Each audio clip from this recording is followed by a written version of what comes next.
Broadcasting live from the Albay Pio News Center. Providing you the most exclusive news update from all over the province. This is 12 o'clock news break. In the local scene, the Department of Social Welfare and Development, Region 5, distributed 20.2 million pesos worth of livelihood assistance through its Sustainable Livelihood Program to the families in Albay province that were affected by Mount Mayon's unrest. Ram Joseph Zaragoza, the DSWD Bicol Project Development Officer for the SLP, said at least 1,014 households from the towns of Camalig, Daraga, Ginobatan, Tabaco City, and Santo Domingo received the grant over the weekend. Zaragoza said that the distribution of the livelihood assistance to the qualified beneficiaries was assessed by the agency. In another story, the Department of Tourism, Region 5, is utilizing an electronic record-keeping management tool to digitize tourist arrivals in the 6 provinces of the region. DOT 5 Regional Director Herbie Aguas said the Tourism Operations Protocol System, or TOPS, launched on Monday would help collect and manage accurate, reliable, prospective, and real-time tourist arrival data. Aguas said the innovations and upgrading of the system are expected to accelerate the efficient delivery of tourism services. DOT Regional Director added that the TOPS will extract actual visitor arrival data directly from the tourism enterprises. In another news, Del 917 locomotive engine of the Philippine National Railways, or PNR, arrived at the PNR Legazpi Station in Albay on Tuesday, December 19, 2023, after a test run conducted by PNR engineers and staff. PNR management and staff are preparing for the upcoming reopening of the Naga-Legazpi-Naga route in the Bicol region. PNR aims to open the route before the end of the year 2023. And in the local scene, Malacanang said Marcos ordered the reactivation and reconstitution of Task Force El Niño during a cabinet meeting to mitigate the effects of the phenomenon that is seen to persist until the end of second quarter of next year. The task force would focus on 5 key sectors such as water, agriculture, energy, health, and public safety. According to Defense Secretary Gilbert Teodoro, the President will issue an executive order for the prompt preparation, swift interventions, and continuous monitoring on the possible effects of El Niño around the country.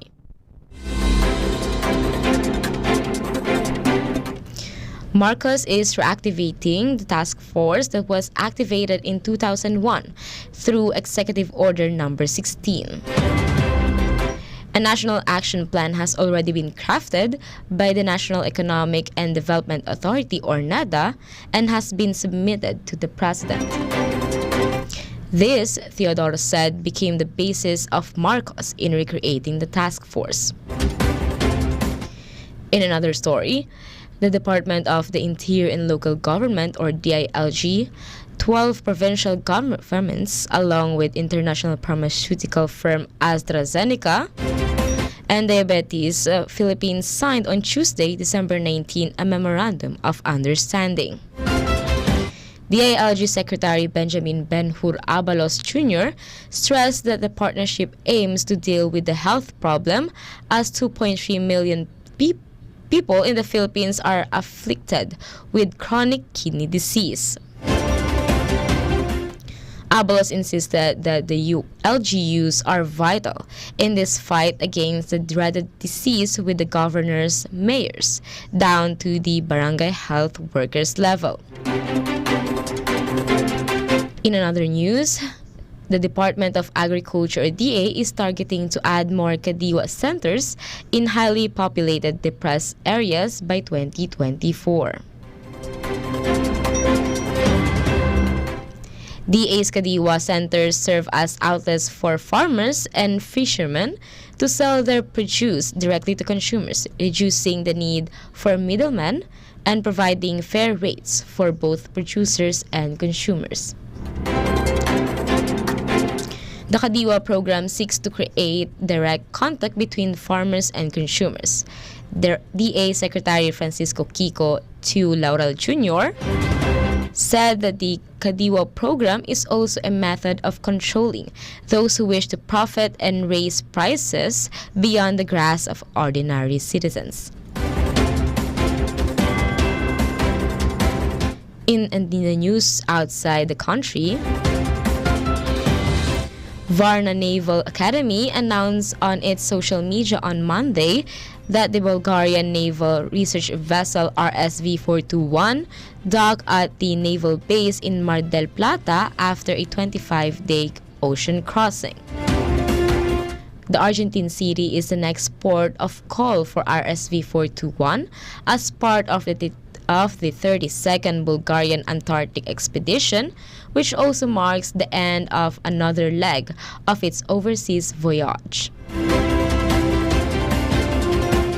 Upon arrival on December 18, the ship was welcomed by Bulgarian Ambassador Stoyan Mihailov, Rear Admiral Marcelo Tarapo, Director General of Training and Preparation of the Argentine Navy, and officers from the Naval Base Command. In another story, the Vatican on Monday approved blessings for same-sex couples, a highly huge contested issue in the Catholic Church as long as they are not in context related to civil unions or weddings.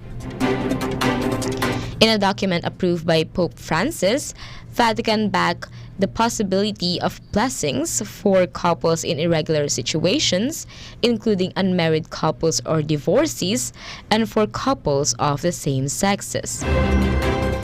But the document published by the Vatican's Faith Department does not change the Catholics' stance on same-sex marriages or unions. It reiterates the long-held position that marriage is between only a man and a woman for the purpose of having children, and says no blessings should be given that confuse the issue. And finally, in the news outside in the country, North Korea on Monday test-fired its most advanced intercontinental ballistic missile that has the potential to reach the United States, extending a record-breaking number of weapons tests this year and triggering further international condemnation. South Korea said the North fired an ICBM that used solid fuel, which makes missiles easier to transport and faster to fire than liquid-fueled versions. Monday's launch was the third time the North had tested a solid-fuel ICBM after launches in April and July, which analysts said signaled consistent efforts to improve the technology. And that's all for the 12 o'clock news break, December 20, 2023. We'll be right back tomorrow for more news updates. Thanks to our 12 o'clock news break writer Joy Duque, and on the technical side, Richard Bobis. Our Provincial Information Officer, Attorney Merilu Duca Castillo, under the supervision of our Governor, Attorney Edsel Grex Lagman. Pinch hitting for Mr. Greg Halyare, this has been your anchor for today. I am Maria Elena Pancho. Thank you for subscribing.